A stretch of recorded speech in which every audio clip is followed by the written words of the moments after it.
तर भयंकर अशा वेदना असतात आणि चालता येत नाही, बसता येत नाही, जेवण करायला सुद्धा बसता येत नाही, आपल्या दैनंदिन काम करायला सुद्धा बसता येत नाही. अशा भयंकर वेदना राहतात.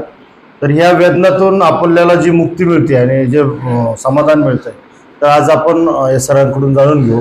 सर, आपण कुठून आलते? आपलं नाव काय? संगमनेर आणि समनापूर माझं गाव आहे. अच्छा. माझं नाव पूर्ण राजेंद्र यादवराव मोरे. मोरे सर, आपल्याला काय त्रास होता? मला कालपासून अचानक म्हणजे मी एकदा येऊन गेलेलो होतो. अच्छा. त्याच्यानंतर मी तीर्थयात्रेला गेलो, काशी प्रयागराज ती सगळे करून आलो. त्यावेळेस मला काहीच त्रास झाला नाही. पण काल अचानक खुब्यामध्ये माझं दुखायला लागलं आणि त्याच्यानंतर मग मी आज सकाळी परत लगेच म्हटलं सरांना भेटून घेऊ म्हटलं, मग लगेच आलो मी. आज कसं काय वाटलं तुम्हाला? येताना तर मला वेदना खूप होत्या. आता तर ह्या क्षणाला मला काहीच वाटत काहीच नाही.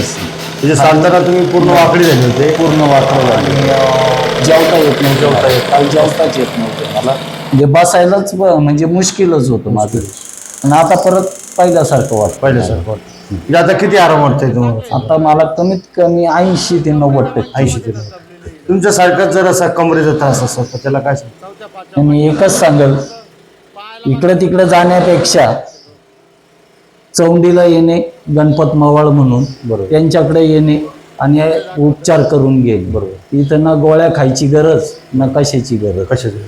आपण बरेच पेशंट पण आणलेले नाही, भरपूर आणि बऱ्याच जणांना बऱ्याच जणांना पाठवलेलं. चांगल्यापैकी.